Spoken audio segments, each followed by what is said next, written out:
Olá, pessoal, tudo bom?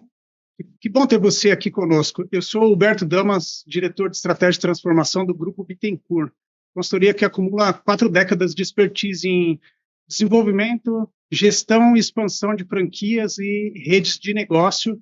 Esse é o Bittencourt Cast, nosso podcast que conecta você ao que há de mais legal aí no mundo do varejo, franquias e redes de negócio.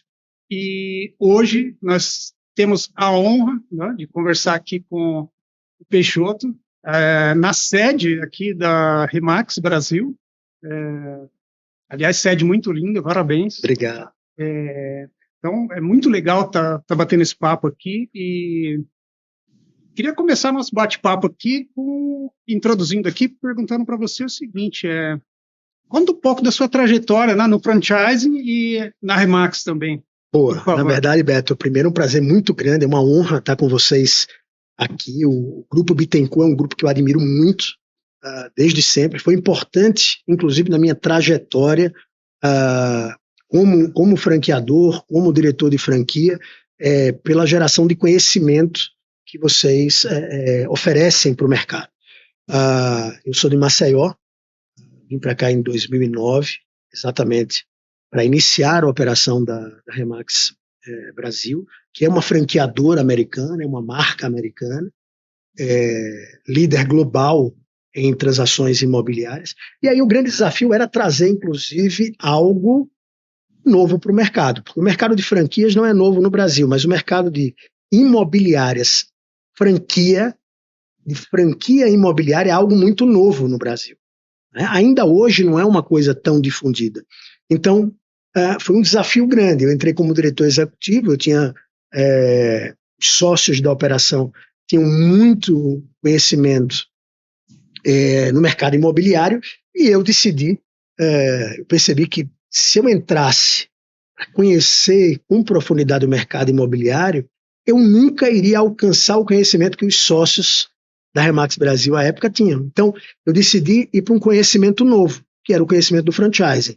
Então, fui fazer MBA de gestão de franquias na USP, que, por sinal, na FIA USP, que, por sinal, é um programa maravilhoso. Eu fui da 3ª turma. Maravilhoso, primeiro, pelo conteúdo, segundo, pelos palestrantes e terceiro, pelo networking oferecido. Conheci muita gente do franchising. Eu fiz isso logo no início da minha trajetória na Remax. Isso possibilitou fazer com que a gente tivesse mais experiência no mundo do franchising, no mundo de gestão de franquias, de relacionamento franqueado e franqueador, e aí eu comecei a me desenvolver nesse tema que é o tema de franquias.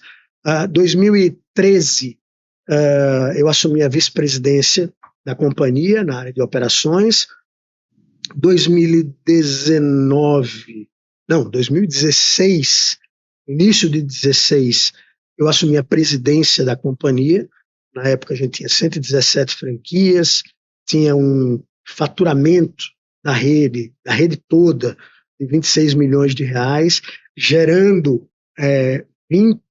500 milhões aproximadamente de imóveis transacionados, e a gente tinha menos de 1.000 corretores. 26, então, são as comissões. 26 milhões de comissão e 500 milhões de transações imobiliárias. O VGV. Famoso VGV. Isso em 2013, não? 2016, né? No início de 2016, quando eu assumi a presidência da companhia. E aí, ao longo desses últimos anos, a gente vem crescendo bastante. Saímos de 117 franquias à época para mais de 600 franquias em operação. Saímos de menos de 1.000 corretores associados para mais de 10.000 associados, e saímos de um valor geral de vendas de 500 milhões para 12,5 bilhões de reais. Então, um crescimento expressivo, como eu falei, nesses últimos anos, e a gente acha que ainda é só o começo.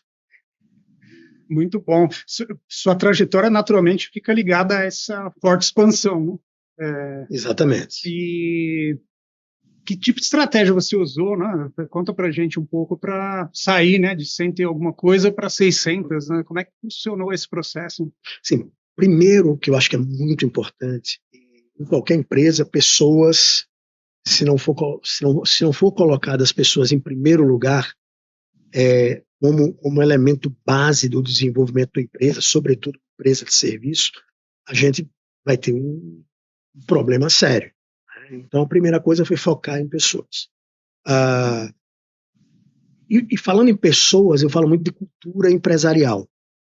Então, a gente estava muito focado em basicamente 3 indicadores: venda de franquias, número de corretores e valor geral de comissão. Então, o nosso objetivo primeiro era o faturamento da rede, inclusive mais importante do que o faturamento da franqueadora, porque uma rede consistente, uma rede sólida, uma rede sadia é o começo para uma grande expansão. Então, esse foi o primeiro foco nosso. A segunda coisa é que a gente aprendeu muito, eu vou ter talvez a oportunidade de falar aqui, com os americanos. Então, a gente, até 2015, a gente queria reinventar o modelo, tropicalizar o modelo Remax de fazer negócio. Em 2016, a gente estabeleceu que a gente iria seguir exatamente o que a franqueadora global fazia. Isso nos ajudou muito. Um outro ponto relevante é que nós criamos e fortalecemos as master franquias regionais. Elas existiam desde 2009, mas a gente fortaleceu muito a presença dos master franqueados regionais, inclusive dividindo o estado de São Paulo, que é um estado muito importante, o estado do Rio de Janeiro e o estado de Minas Gerais. Então, isso foi determinante para o nosso sucesso.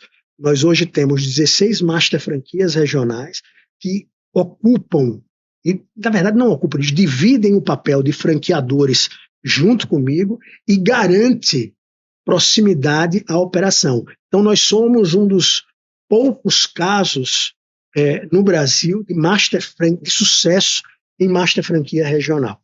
E a nossa master franquia regional, ela tem o principal dever de expansão da marca, mas a gente entende de maneira muito clara que para você expandir a marca, você precisa ter uma rede sadia. Então, por consequência, os master franqueados regionais têm um impacto muito grande na saúde das nossas franquias, no acompanhamento, que no mercado se chama de consultoria de campo. Aqui na Remax a gente chama de programa de acompanhamento Remax. Então, mais uma vez, franqueado feliz, ganhando dinheiro, sendo suportado, né? Imagina. Isso gera uma expansão quase que natural, né, Beto? É um pouco do que eu vejo como expansão de rede de franquias. Você falou várias coisas importantíssimas, né? Primeiro, você falou da cultura, né? Da mudança cultural, algumas transições, né? Ao longo desses anos. Eu imagino que sair de 100 e poucas para 600, vocês precisaram, né, investir bastante em pessoas e construir uma cultura sólida. Eu queria conversar um pouco sobre essa estrutura, né? Que estrutura é essa que suporta 600 franquias? Uma vez que você divide, né, essa gestão com 16 master. E é uma gestão muito alinhada. Beto, como alinha isso, então, né? Eu acho que esse é um ponto. A primeira coisa, não sei se a turma está nos assistindo consegue ver um painel que a gente tem ali, tudo que a gente acredita que é importante dentro da companhia. Então, acho que a primeira coisa, primeiro, toda empresa tem cultura. Toda empresa tem cultura. O ponto central é, se essa cultura ela vem da base, dos colaboradores, né, dos funcionários, no caso de uma franqueadora, dos franqueados, ou se a cultura ela é implementada da gestão, né, do C-level para baixo. Na minha visão, o maior erro de um empresário, de uma empresária, é deixar uma cultura se estabelecer de maneira livre, leve e solta. Então, o primeiro ponto que a gente fez aqui na Remax foi definir os valores e princípios da companhia. Então, por exemplo, o primeiro princípio nosso, honestidade, que é inegociável. E por que isso? Porque o mercado imobiliário é um mercado tido como pouco ético. na maioria das vezes. Né? Então, ética é um negócio muito barato. Ele sofre um preconceito até. Exatamente. Então, ética e honestidade no nosso país é diferencial competitivo e não custa nada. Então, independente da performance de um franqueado ou de um corretor associado, se ele faz algo que não é honesto, a gente expulsa da rede. Assim, ele é expulso da rede. E sem conversar muito. Aí o jurídico nosso, que tem tido alguns desafios, porque isso é gerado processos, etc., mas a gente não se importa com isso. A gente, ética é diferencial competitivo. Então, e aí a gente tem os nossos outros valores. Aprendizado, quanto mais você aprende, mais você ganha.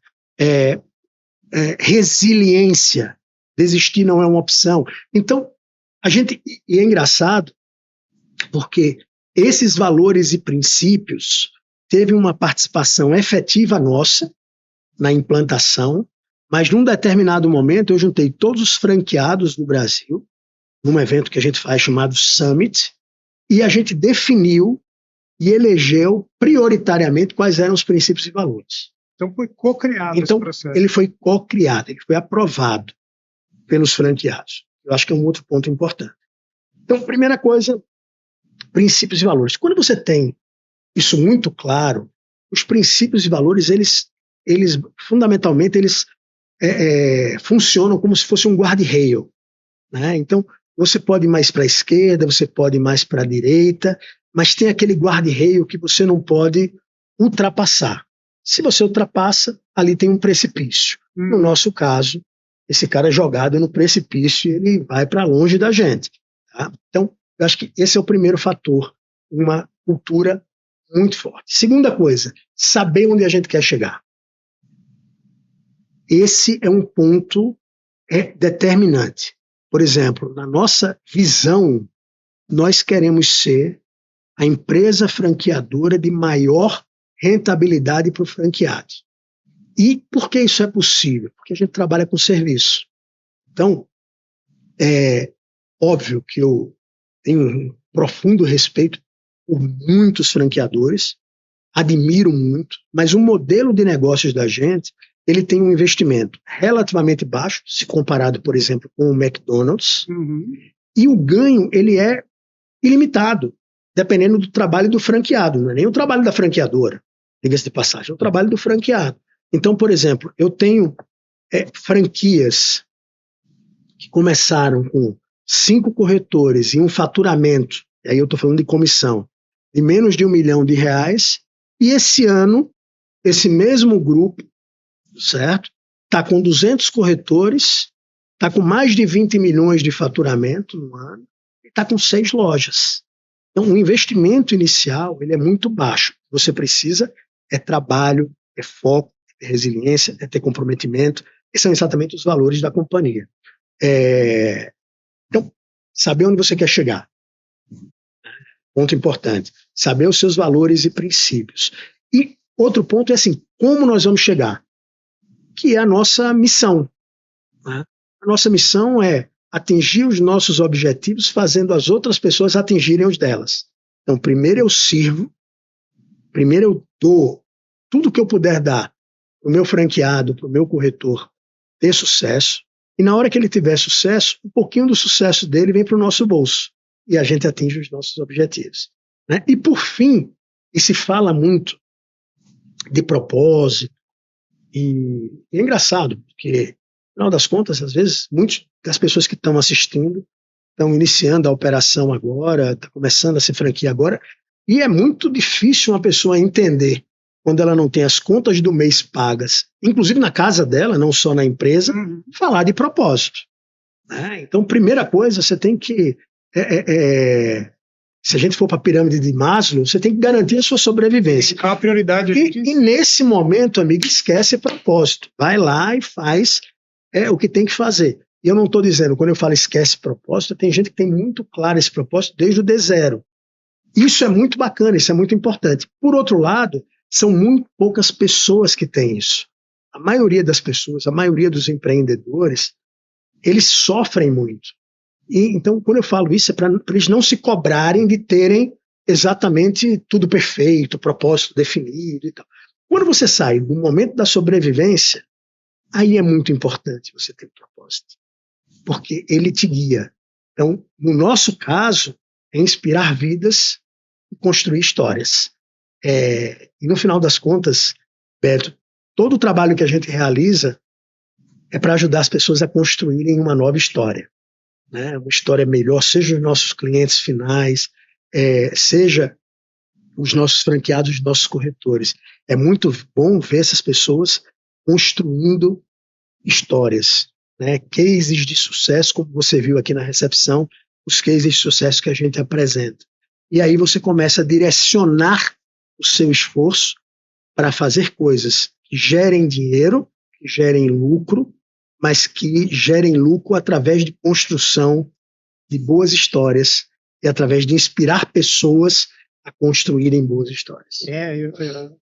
Para falar para a turma aqui, eu estava na recepção vendo uma tela com várias histórias de sucesso, né, e franqueados que saíram, o Depara, né, saiu do ponto A para o ponto B, muitas histórias mesmo de sucesso que o Peixoto compartilhou com a gente aqui agora. Pensando um pouco em tudo que a gente está falando aqui, né, você falou dos princípios, né, que norteiam, que são o nosso guarda-reio, né, o guarda-reio da Remax, e eu fico pensando como é que isso conversa com a matriz americana, né? Imagino que vocês devam ter um nível de autonomia grande aqui no Brasil, né, para poder co-criar com os franqueados e implementar algo próprio, né? Sem dúvida, Beto, você está certo, a gente tem uma autonomia muito grande. Eu falo sempre que a Remax Internacional é como se ela desse para você uma carteira de habilitação. Então, você com a habilitação, você tem regras que você precisa cumprir. Então, você está numa rodovia e está a 120 por hora, se você for a 120, se você for a 130, você será multado. Se você for abaixo de 60, que é 50% da velocidade máxima, você também será multado. Mas você pode andar com qualquer carro, desde que ele esteja em boas condições. Você pode andar em qualquer velocidade entre o limite mínimo e o máximo. Então você tem uma flexibilidade muito grande. Isso é muito o DNA da Remax. Quando você vai, por exemplo, para o McDonald's, é muito diferente. Né? Então o Big Mac ele tem 2 hambúrgueres, alface, queijo molho especial, cebola picles com pão de gergelim. Ponto. Você não vai fazer um Big Mac diferente. Né? Você não vai ter a ideia de colocar na Bahia, ao invés do pão, um acarajé. Então, você não tem essa flexibilidade. Carne de sol, você não pode. No caso da Remax, a gente tem flexibilidade, mas existe um alinhamento. Então, por exemplo, a missão da Remax global é atingir os nossos objetivos, fazendo com que as pessoas atinjam os delas. É o mesmo nosso. Existe um alinhamento. Um outro ponto. Remax significa Max in Real Estate. Máxima remuneração para o franqueado, máxima lucratividade do franqueado, máxima remuneração para o corretor e máximo serviço ao cliente. Ora, eu não estou fazendo nada aqui que vai de encontro com o que a matriz americana promove. Do mesmo jeito que nós temos master franqueados regionais nas 16 regiões do país que a gente tem, e franqueados, os mais de 600 franqueados, que cada um deles pode ter a sua visão, missão, valores, sempre respeitando a cultura da companhia. Então eles podem, por exemplo, o meu master franqueado regional, ele pode restringir uma regra, mas ele nunca pode ampliar uma regra. Uhum. Dando um exemplo, toda a rede, ela trabalha com captação com captações com representação exclusiva. Então, para a gente vender um imóvel do cliente, a gente tem que ter um contrato com ele. A regional, ela não pode abrir mão disso. Isso está na Constituição Federal, que é a Constituição saída da sede da Remax Brasil. Por outro lado, ela pode acrescentar: os imóveis precisam ter sempre fotos profissionais. como algumas regionais fizeram. Uhum. Então, ele pegou a captação com representação exclusiva, que é uma norma da companhia, e acrescentou algo mais restritivo, que é aumentar o padrão de qualidade do atendimento ao cliente. Então, ele pode fazer isso de maneira muito tranquila. E, por exemplo, a franquia ela pode ir além, restringir ainda mais, desde que o caminho seja ampliar o serviço prestado para o cliente, que o caminho seja ampliar o mercado. Então, precisa estar no mesmo direcionamento. Vai usar o guarda-reio. Exatamente, tem que estar no guarda-reio. Exatamente, acho que esse é o ponto central. Se estiver ali dentro, ele está tranquilo. Tem boa autonomia. E o que a matriz traz de... Porque você falou, em algum momento a gente quis tropicalizar o modelo. Lamentavelmente. E gastamos muito. Em 2016 vocês tomaram a decisão de, olha, vamos seguir aquilo que já deu certo o mundo afora, né? Mais de 100 países, né? Com o modelo funcionando. O que ela agrega aqui para o franchising brasileiro, né? No caso da Remax? Eu acho que no caso, eu vou dividir em dois aspectos. Primeiro, o aspecto do mercado imobiliário. E muita gente acha, não, para eu ter uma franquia Remax, eu tenho que vir do mercado imobiliário. Ledo engano, mais de 50% das nossas franquias são profissionais que mudaram a área de atuação. O cara que era gerente de banco saiu numa demissão. Um plano de demissão voluntária. Já vi você falar que não precisa nem vender. Então, não deve vender. É diferente. E aí você começa a ter a mudança de paradigma, né? Porque usualmente no mercado imobiliário, o dono da imobiliária é o cara que faz as melhores vendas. Na Remax, esse dono do imobiliário ele cria uma indústria de recrutamento e ele tem uma empresa que anda sem precisar ele estar na ponta fazendo venda. O que ele faz é auxiliar esse corretor, serve esse corretor a construir uma boa história. Mas acho que tem um outro ponto extremamente importante nesse processo todo, foi um entendimento que a gente teve em 2016 de perceber que o mercado imobiliário ele era igual em qualquer lugar do mundo. E você fala, mas Peixoto, como? Eu acabei de vir da China. Eu estava de férias com a minha mulher, mas claro, como eu amo o que eu faço, a gente foi visitar imobiliárias, foi visitar Remax na China e tal. Todo cliente da China que quer vender um imóvel, ele quer vender aquele imóvel pelo melhor preço possível, o mais rápido possível. E todo cliente que quer comprar um imóvel, ele quer comprar o melhor imóvel possível pelo menor preço possível. No Brasil é assim? Sim. Na Índia é assim, nos Estados Unidos é assim. Então, a base central da negociação de um imóvel é exatamente a mesma. Outro ponto relevante, né? As pessoas falam muito em tecnologia e tal, mas a confiança é a base central da relação corretor-cliente. Então, a gente promove mundialmente que o corretor seja um corretor da família, que um corretor seja como existe o médico da família, o advogado da família, tem um corretor da família. Seguro. Exatamente. Então, a gente pensa muito no LTV, que é o Long Time Value, que é o valor ao longo do tempo. Então, a gente tem hoje corretoras. Na verdade, normalmente as corretoras são até melhores, tá? As mulheres são mais resilientes e mais comprometidas e olham mais a médio e longo prazo. O homem, ele gosta de realizar muito a curto prazo.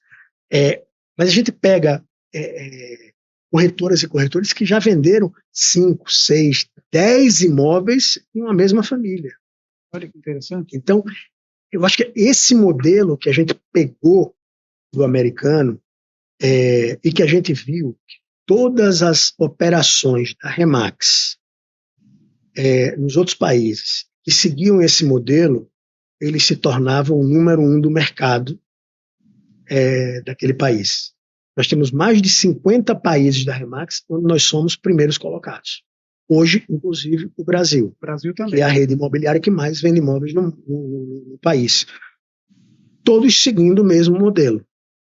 Então, Beto, não tem o que discutir, é copiar e colar. Quando você tem uma frase de um multifranqueado americano muito grande, tem mais de 500 operações, é o seguinte: o franqueado ele tem que pensar dentro da caixa. Porque o papel de pensar fora da caixa tem que executar o é do processo que já franqueador. está definido. Tão simples quanto isso. Então o cara fica querendo inventar. E o cara que eu estou falando somos nós. A gente passou 5 anos tentando reinventar a roda e tomando prejuízo.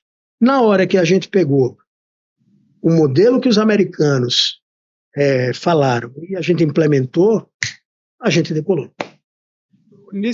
Você falou da tecnologia, né? Que olha, o corretor ainda tem a confiança, e imagino que no Brasil isso deve ser até maior do que em outros locais, né? Assim, mais tecnológicos, talvez a China, que já está. Cara, do mesmo jeito. É o mesmo jeito? O mesmo. Eu fiquei. Como é que a tecnologia vai entrar no mercado imobiliário? Eu fiquei absolutamente surpreso na minha ida à China, porque todo mundo sempre me disse que a China é o topo da tecnologia. De fato, os caras estão, assim, nós seremos inevitavelmente dominados pelos chineses.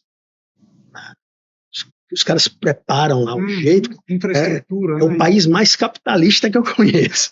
É a China. Eu fiquei positivamente impressionado, muito impressionado. Mas em relação ao mercado imobiliário, a confiança continua sendo a base da relação. Porque, veja bem, o imóvel normalmente é o bem mais valioso de uma família. Concorda comigo? Sim, concordo. A família média, qualquer país, o imóvel é o grande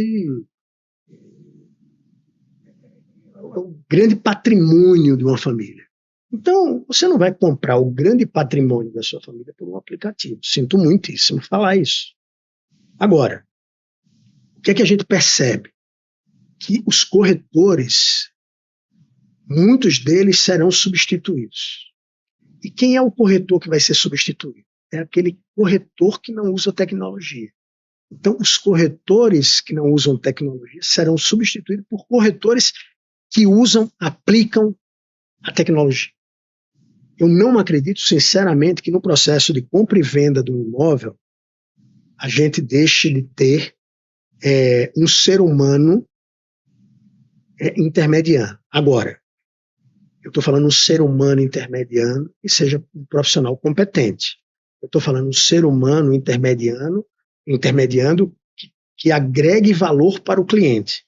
Porque aquele corretor que abre um apartamento, olha para aquele vão, olha para o cliente e fala que aqui é uma sala, depois ele entra numa porta e fala aqui é uma cozinha, depois ele vai numa outra porta e fala aqui é um banheiro. Desculpa, esse corretor está morto. O cliente está numa jornada, né? Eu imagino que exatamente, ao longo da jornada ele vai usar diferentes meios, né, e a primeira coisa dessa jornada é entender qual é o fato relevante que move ele. Esse é o ponto principal, que é uma coisa que a gente fala muito, mas o mercado imobiliário tradicional ele não se apercebe disso. Toda a comercialização de um imóvel, Berto, parte de um fato relevante ocorrido na vida de uma família. Seja um nascimento, seja um óbito, seja um divórcio, seja um casamento, seja um novo filho, uma promoção, seja uma promoção. Então, a primeira coisa que a pessoa tem que ter, esse negócio é tão simples, Beto, tão simples, mas é tão simples, agora não é fácil. Então, a primeira coisa que um corretor, uma corretora de imóvel precisa entender quando ele estiver com um cliente, seja um cliente comprador ou um cliente vendedor, é entender qual foi o fato relevante que aconteceu na vida daquela pessoa ou daquela família para ele querer fazer essa transação imobiliária. Na hora que ele consegue ter esse entendimento, a vida dele se torna muito mais leve. Por exemplo, eu já vi casos de corretores extremamente animados, atendendo o cliente que tinha acabado de vender um imóvel, e ele super animado, dando os parabéns e tal. Só que o fato relevante que aconteceu na vida daquela família foi um divórcio traumático. E o cara estava comemorando a venda do imóvel. Você não pode comemorar a venda do imóvel estourando champanhe, Tinha uma família pra se o fato relevante que aconteceu ali foi um fato negativo.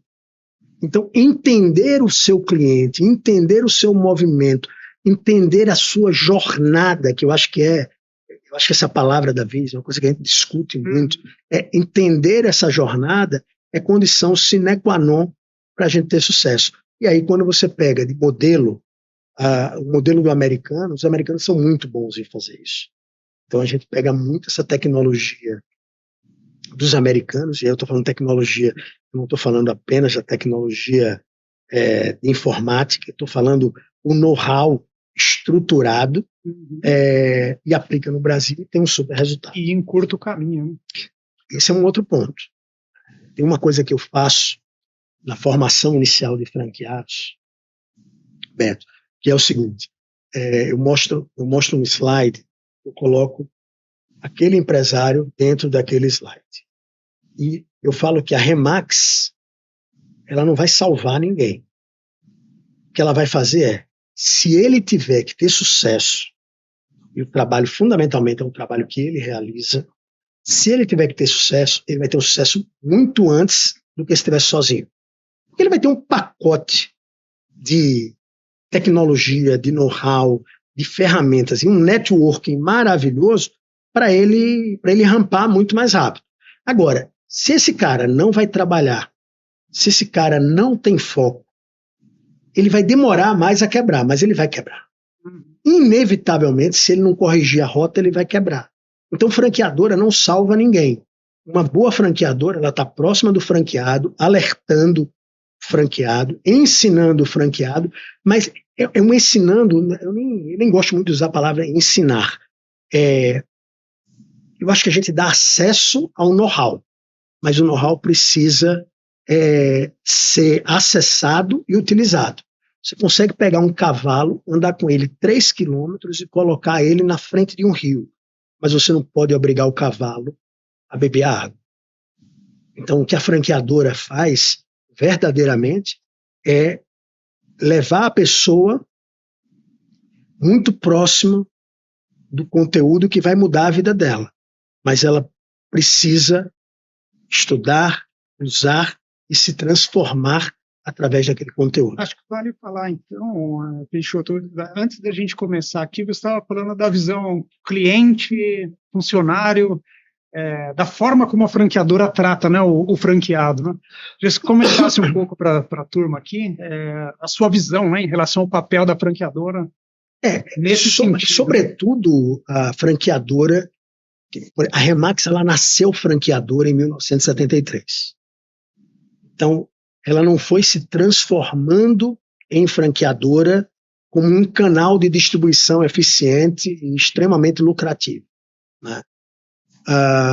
Mas eu acho que o grande desafio das franqueadoras é entender o papel do franqueado e o seu papel no processo. Então, quando você tem uma franqueadora que ele olha o franqueado de cima para baixo, achando que ele é o patrão e o franqueado é o empregado, na minha visão, é o começo do fim. Porque essa relação não pode ser uma relação hierárquica dessa forma. Mais uma vez, na minha visão. Essas são as minhas verdades. Alguém pode chegar e contrapor e falar. Para Remax isso funciona.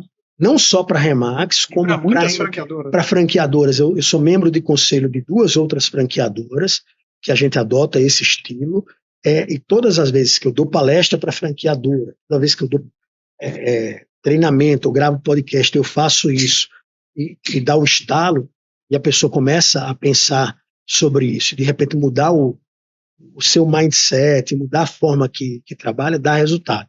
Então, primeira coisa, olhar de cima para baixo, na minha visão, não funciona. Mas também a visão de, o franqueado é meu cliente e eu estou para servi-lo e o cliente é rei e ele não erra, então você olha de baixo para cima, é um outro erro crasso. Eu não estou dizendo que não existe uma relação de cliente, não é isso que eu estou falando, mas vai muito além de uma relação de cliente e fornecedor. É uma relação de parceria. Eu não acredito numa relação de franquia, de franqueado-franqueador, onde o franqueado olhe para o franqueador de baixo para cima ou de cima para baixo. Eles são parceiros, cada um com um papel. E esse papel precisa ser bem desenvolvido e bem desempenhado. Precisa estar muito claro. Está claro para as partes. Muito. A clareza é o segredo do negócio. Então, por exemplo, eu tenho muitos master franqueados regionais que no passado chegavam para mim com 1 zilhão de ideias. E eu olhava para eles e falava o seguinte: o seu papel é vender franquia, o seu papel é ajudar as franquias, contribuir com as franquias para elas recrutarem mais corretores. E o seu terceiro papel é fazer com que a rede, estimular a rede para gerar faturamento. Todo esse outro resto aí que está fora desses 3 principais indicadores é papel da Remax Brasil ou da Remax Internacional. Beto, eu todo ano eu vou pelo menos 2 vezes por ano para a Remax, para os Estados Unidos a trabalho. Vou para a convenção em Las Vegas em fevereiro e no segundo semestre eu inevitavelmente vou para Denver, no Colorado, que é a nossa sede. A gente tem um andar inteiro num prédio, que você teve a oportunidade de ver aqui na recepção, um prédio gigante, dedicado à tecnologia, à inteligência artificial. Cara, para que diabos eu vou ficar inventando no Brasil, com os parcos recursos que a gente tem, esse negócio? Então, por exemplo, tudo que tem a ver com inteligência artificial, tudo que tem a ver com tecnologia, os americanos fazem. E vão fazer, diga-se de passagem, melhor. O papel está muito claro. Então, não, assim, ficar inventando a roda é muito complicado. A roda já está inventada, coloca ela para rodar. Eu tive uma boa ideia. Quantas vezes, hoje, inclusive, no dia da nossa gravação aqui, eu tive reunião com um franqueado com uma ideia fantástica, mas ele passou a ideia, a gente vai estruturar essa ideia, vai pilotar com ele, e se der certo, a gente passa na regional dele e depois a gente expande para as 16 master franquias regionais. E se for um sucesso e esse trabalho puder ser repassado para o mundo, a gente faz a mesma coisa. Fala com a Remax Internacional, que eu tenho reunião semanalmente com o vice-presidente global. Fala o que está acontecendo, vejo se eles querem pilotar, pilotar internacionalmente, dou todo o suporte para eles, mas passa a ser uma coisa deles e não uma coisa minha. Então, respeitar o core business da empresa, saber dizer não, ideias, todo momento, você sai de um fórum promovido pela Bittencourt, você tem que entrar na terapia, porque a quantidade de coisas bacanas que surgem no fórum, de boas ideias, se você não tiver a mente estruturada para priorizar essas ideias e saber que você não vai conseguir implementar tudo, você entra em depressão, você tem que fazer terapia. Então, essa questão eu acho que o papel do executivo, o papel do empreendedor que está à frente da empresa, é escolher as suas guerras e, sobretudo, falar não para um monte de coisa. Acho que esse é o ponto central. Você falou um pouco antes da gente começar, a gente estava conversando a respeito justamente dessa relação franqueado-franqueadora, né? E você disse que, inclusive, se especializou, né, na relação franqueado e franqueador, muito inspirado no Greg, né? Que a Bittencourt trouxe os conteúdos dele para o Brasil. Como é que foi essa mudança, né? O que você traz de aprendizado para a Remax a respeito desses conteúdos de parcerias lucrativas ou do Fator E? Ou das evoluções que você tem visto lá em Las Vegas, na IFA? Então, de fato, eu devo muito a Bittencourt, porque quando eu comecei a fazer o curso MBA de Gestão de Franquias, que, como eu falei, é um curso muito bacana, eu indico para absolutamente todos os franqueadores, porque faz muito sentido, eles indicaram o livro do Greg Nathan, E-Factor. Em São Paulo, a gente fala Fator E. De onde eu venho é Fator E. Então,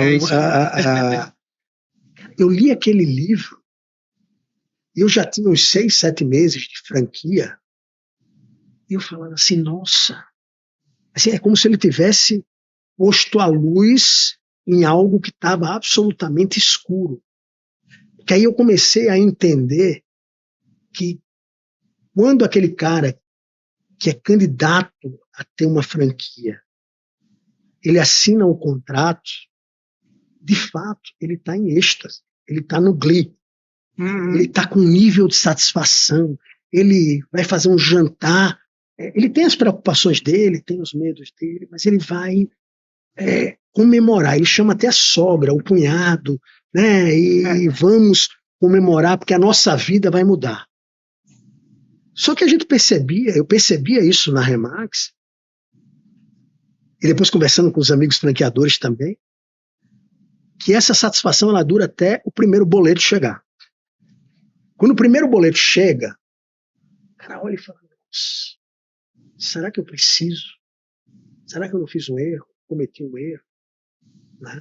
Lá no passado a gente dizia, o primeiro cheque pré-datado compensado. Né? Será que o pessoal novo que não sabe o que é cheque, depois olha no Google. Né, Beto? Então, assim, cara, quando vem a taxa, começa a fricção. Né? E aí o terceiro passo, cara, é o cara franqueado, a franqueada, acreditar verdadeiramente que tudo que é certo é ela que está fazendo, e tudo que há de errado é a franqueadora que está fazendo. Né? E a fase do mi.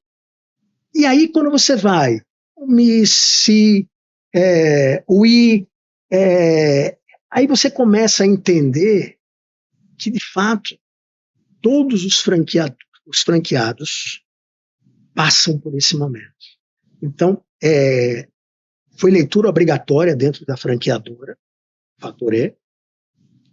Foi um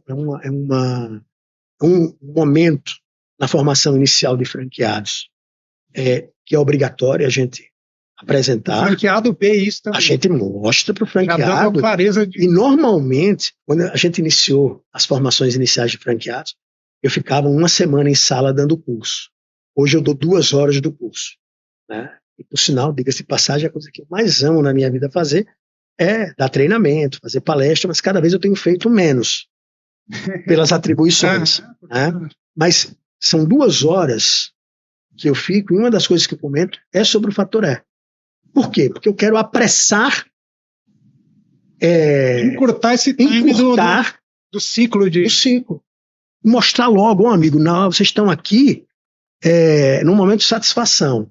Mês que vem vocês vão começar a receber, vocês vão ficar chateados. Depois vai acontecer isso. Então, muitos desses franqueados se encontram comigo nas nossas convenções, Beto, falando, Peixoto, nossa, você parece um paranormal, você antecipou tudo que eu ia sentir. Eu disse, não fui eu não, foi o Greg Nathan e a Bittencourt que trouxe ele para o Brasil, porque de fato é um processo, e que aconteceu com a gente também, Beto, porque a gente é franqueado. Sim. Em última instância, a gente tem os 2 papéis, a gente é master franqueado no Brasil, os master franqueador no Brasil, que a gente faz toda a expansão e desenvolvimento da marca no país, mas em relação à internacional, eu sou master franqueado. Então é um processo. E tem uma outra coisa, é engraçado você ter perguntado isso. Outro dia eu estava fazendo uma palestra aqui na sede para 60, 70 franqueados da região de Campinas. E eu estava falando para eles que deve ser difícil, se eles não tiverem bem entendimento dos papéis, o quanto é difícil a Vera, o Ludovico e o Remo, que são os nossos 3 regionais daquela região, ficarem cobrando para eles. Deve ser difícil, porque na cabeça deles, eu não sou empregado, eu que estou investindo meu dinheiro, e eu ainda tenho essa turma aqui cobrando de mim. E eu falei que esse era o nosso papel. E foi engraçado, porque eu tinha esquecido o celular. Eu não silenciei o celular. E aí, só que assim, toda vez que a Remax Internacional me manda um WhatsApp, o toque é diferente. E aí eu vi o toque. Mesmo dando palestra, eu olhei aqui o celular, silenciei e olhei. Na hora, eu parei a minha palestra, disse, pessoal, eu vou pedir licença a vocês para ler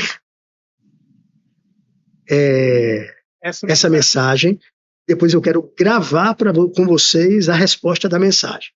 Era a vice-presidente de desenvolvimento global, Shona Gilbert. E a Shona falava assim, Peixoto, tudo bem, eu vi os números do mês da Remax Brasil e vocês perderam alguns corretores. Eu queria saber como é que eu posso ajudá-los a melhorar essa performance. Eu quero saber como é que eu posso contribuir para você atingir os seus resultados. No final das contas, ela estava puxando a minha orelha porque o número caiu. E de um jeito, ela é muito polite, ela é muito educada, de um jeito muito, muito elegante, que eu já não tenho essa... a minha elegância lagoana, eu sou um pouco mais direto, não permite, mas ela chegou e disse assim, fez uma cobrança muito gentil. E aí eu disse, pessoal, tá vendo? O que eu estou falando para vocês é exatamente isso que eu vivo com a Internacional. Porque quando a gente não bate as metas estabelecidas, eles me cobram. E nem por isso eu tenho crise de identidade achando que eu sou empregado deles. Eu sou funcionário, nós somos parceiros.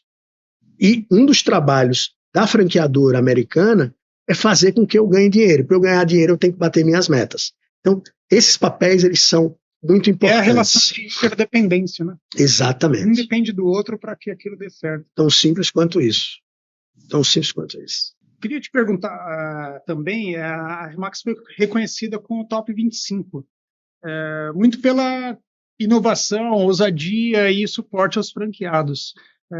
A que você atribui o prêmio, né? Assim, o que você, vivendo aqui dentro, né, entende que seja o fator preponderante para a Remax ser premiada no Top 25 do franchise? A gente já tinha sido anteriormente no Top 25 e esse ano foi relacionado à questão da inovação. Eu acho que a inquietude, a insatisfação permanente que a gente tem fez com que o nosso case fosse um dos escolhidos. A gente, quando você é grande, Beto, ficar arrogante é muito fácil. Quando você é grande, você é líder global, no nosso caso, líder nacional também, a gente vende um imóvel a cada 20 segundos. É muita coisa. Então, imagina o tempo desse podcast, multiplica por 20, foi a quantidade de imóveis que a gente vendeu no mundo. A gente fez 2 milhões de transações no ano passado, no mundo. É muito fácil para você se tornar arrogante. Então, a cultura da franqueadora, aí eu não estou falando da rede, da franqueadora, matar o ego todos os dias. E quando você mata o ego todos os dias, e não é fácil, porque quando você ganha um prêmio desse da Bittencourt, que é um dos principais prêmios do franchising brasileiro, você olha para o espelho e fala, nossa, eu sou muito bom. Né? Todo mundo da franqueadora tem essa sensação. E o grande ponto é desconstruir isso no dia seguinte, para se tornar inquieto, para buscar parcerias. Então, por exemplo, no ano passado, a gente ficou um dia inteiro no Google fazendo um hackathon com todos os colaboradores da empresa para criar alternativas com inovação. E a gente criou uma super alternativa com inovação, que foi o mais prestigiado, né, das ideias que aconteceram.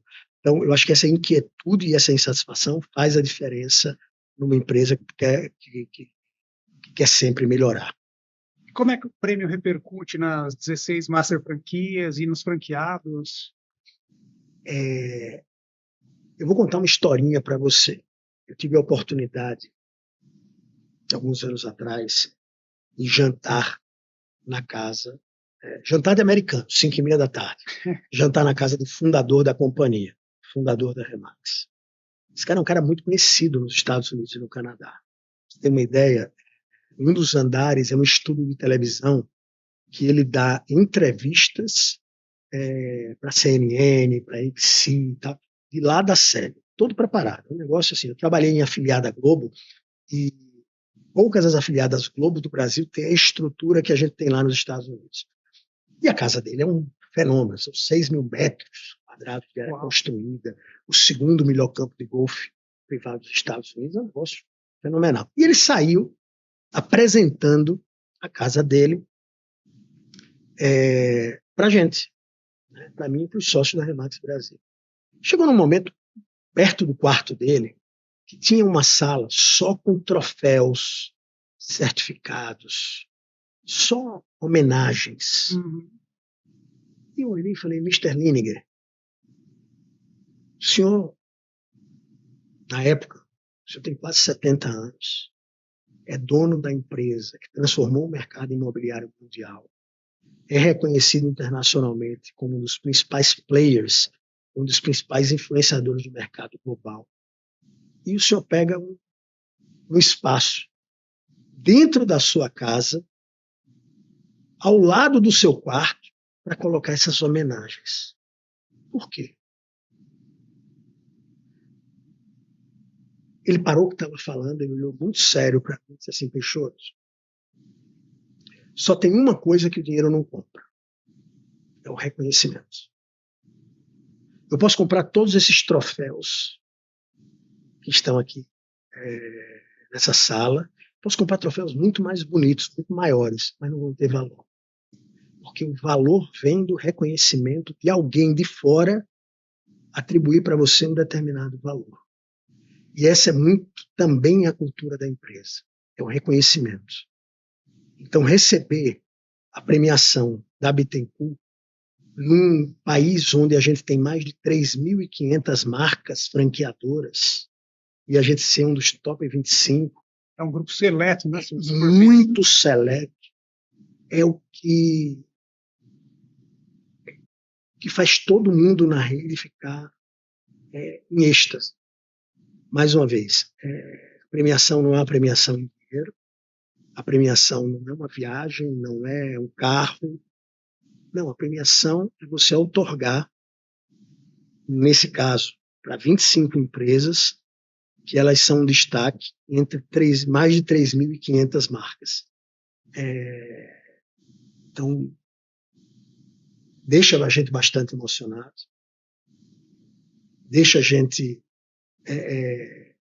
feliz por acreditar que a gente está no caminho certo. E o Grupo Bittencourt, de certa forma, através desses prêmios, entrou na história da Remax Brasil. A gente se sente muito honrado por isso também. Muito obrigado. Está no nosso DNA, assim como de vocês, né? Fazer diferença na vida das pessoas, né? E vocês fazem. Se a gente pôde participar de um pedacinho aqui da história da Remax, eu particularmente fico muito feliz, falando em nome da Bittencourt. Acredito que todos lá vamos ficar muito felizes mesmo com. E vocês fazem. Vocês fazem pelo prêmio, vocês fazem por terem trazido para o Brasil um dos maiores especialistas em relacionamento franqueado-franqueador do mundo, que é o Greg Nathan, por ter trazido para o Brasil os livros do Greg Nathan, por gerar tanto conteúdo de qualidade para o mercado, de maneira gratuita, inclusive. Então, sem dúvida nenhuma, o franchising brasileiro ele é mais forte tendo o grupo Bittencourt. Quem me conhece sabe que eu não jogo confete, quem não mereça, mas reconhecer quem faz a diferença é importante e também está no nosso DNA. Então, eu queria agradecer a vocês pelo trabalho que vocês desenvolvem. Muito obrigado. Peixoto, olhando para o futuro agora, a gente olha o cenário, né? E é um ambiente desafiador, né? 25, 26, vai ser um ano de eleições no Brasil, um cenário de um juro provavelmente chegando a 15%. Isso traz impactos naturalmente em todos os negócios, né? E imagino que no imobiliário não é diferente, né?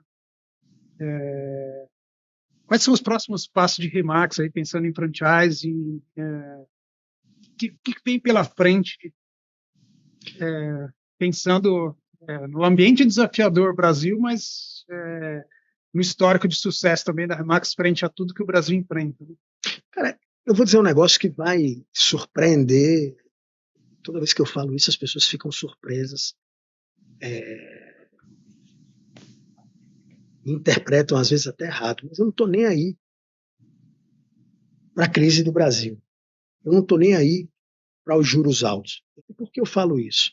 Eu acho que para você ser empresário no Brasil, cara, você já deveria ter uma estrelinha. O Rodrigo Albuquerque, que é um grande amigo, que é da Petland, ele fala muito empreendedor, ele separa o dor.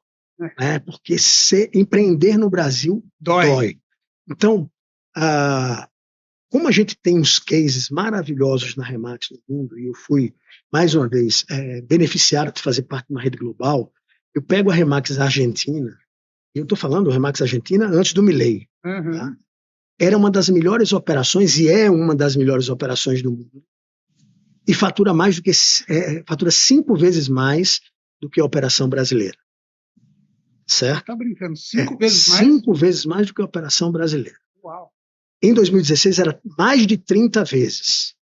Nós estamos falando de 12,5 bilhões de reais no ano passado. Então, o que a Remax Argentina fez? Eles decidiram não entrar na crise.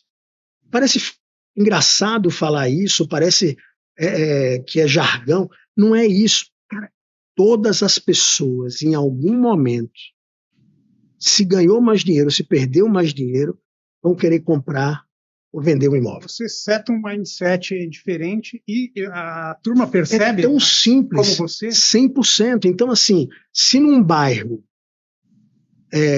você tem 1.000 transações imobiliárias, quando você está com juros baixos, crédito imobiliário em expansão e tal, se tem 1.000, e o seu objetivo como franqueado é vender 100, quando tem uma crise e as 1.000 transações passam a ser 500, você, que tem como meta vender 100, vai ter muito mais desafio. Mas existem 500 transações sendo feitas, você só precisa ser mais competente e fazer as suas 100 transações. Se a crise duplica, piora, e assim, acabou o crédito imobiliário no Brasil, só tem 250 transações, e se o seu objetivo ainda são 100 imóveis, cara, você tem espaço para vender os 100 imóveis porque você tem um mercado de 250 transações. Então, o mercado argentino não tem crédito imobiliário, a gente vive um dilema porque a gente nem é tão ruim a economia do país para ser uma economia dolarizada como é a economia argentina, nem a gente é tão forte como o dólar e o euro. Né? Então a gente vive nesse dilema. Mas você pega os caras lá, com todas as lojas da Remax tem um contador de moeda, contador de dólar, de cédula. Sabe aquelas de banco? Uhum. Então tem 2, 3. Por quê? Porque as pessoas compram imóveis levando uma mala com dólar. Então se lá, que o mercado é extremamente complicado, a turma tem tanto sucesso, por que a gente, que tem uma economia muito mais estável, não vai ter sucesso? Então eu fiz algumas coisas na minha vida. Eu dificilmente assisto jornal, eu dificilmente leio jornal, só matérias específicas e que muitas vezes o presidente do conselho, por exemplo, me manda. Peixoto, mas isso você fica... você é um executivo, você tem que ter a mente aberta e tal, você precisa ter informação. Cara, eu vou muito mais na microeconomia do que na macroeconomia. E eu garanto a você, o risco que eu corro lendo e acessando notícias é muito maior do que eu não ler. Porque a pessoa vê um jornal, vê as coisas que estão sendo feitas e se entra em profunda depressão. E aí aquela velha história daquele velhinho que vendia cachorro quente, que toda palestra antigamente se falava, o cara velhinho conseguiu levar o filho para a universidade, quando o filho veio, começou a diminuir os investimentos em marketing, porque tinha uma grande crise, e terminou que o velhinho quebrou e falou que o filho estava certo. Mas, na verdade, é que o velhinho não acessava e ele ganhava aquele dinheiro e divulgava. Então, 1 quilômetro antes tinha uma placa, o melhor cachorro-quente da estrada, o melhor cachorro-quente do mundo. Então, quando ele começou a deixar de fazer isso, ele começou a deixar de ter retorno. Então, a gente está mais com a crise do que com... Mais com a crise com o seu próprio negócio. Então, mais uma vez, é claro que eu tenho um conselho de administração, eu tenho acesso ao valor econômico, mas eu tento me livrar da negatividade, sabe? Aquele peso. Valiosa lição aqui para Então, eu acho que esse é um ponto importante. Você não pode ficar alienado, evidentemente, mas você tem que se livrar, porque no final das contas, pensa numa coisa, se os juros aumentar, ele aumentou para o Brasil inteiro. Então a minha competição e os meus competidores é a mesma. Quando a Covid veio, Estava no mundo inteiro. Cara, estava no mundo inteiro. Eu tive muita sorte de fazer parte de uma rede global, que eu comecei a discutir Covid 3 meses antes, quando ninguém no Brasil ouvia falar. A gente tinha comitê de crise. Então, a gente, durante a Covid, nunca teve um mês que faturou menos do que o mesmo mês do ano anterior. Nunca, a gente cresceu. Ah, mas o mercado imobiliário bombou na Covid. Bombou depois de 6 meses.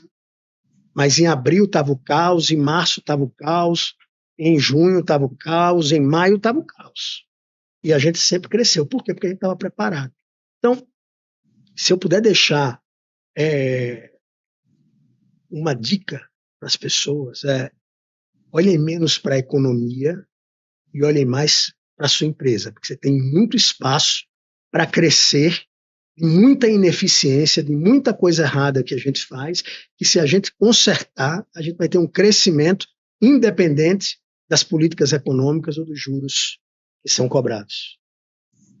Bom, queria mais uma vez agradecer a sua generosidade, né, de nos receber na sua casa aqui para esse bate-papo. Foi muito enriquecedor, muitas lições aí para quem está nos ouvindo, né? Obrigado mais uma vez. Espero que venha uma próxima e conte conosco sempre que precisar. Tomara, Beto. Muito obrigado. Parabéns pelo trabalho que você realiza como executivo e sócio do Grupo Bittencourt. Parabéns a Cláudia e as filhas maravilhosas, Carol e Liana. Carol e Liana, faremos 40 anos esse ano. 40 anos, quer dizer, é muito bacana de ver esse processo de sucessão e ver como a Cláudia, que é a idealizadora de tudo isso daí, conseguiu contribuir muito para a transformação e a profissionalização do mercado de franchising brasileiro. Obrigado ao Grupo Bittencourt e obrigado a vocês pela oportunidade. Eu que agradeço. E para você que nos ouve, 8ª edição do Top 25 do Franchise Brasileiro chegando, hein? Outubro, essa é a chance de se destacar. Se você tem um modelo de franquia, né, entrar entre os maiores. Para mais informações, acesse beconnected.com.br e descubra como participar. Então é isso, pessoal. Obrigado e até a próxima.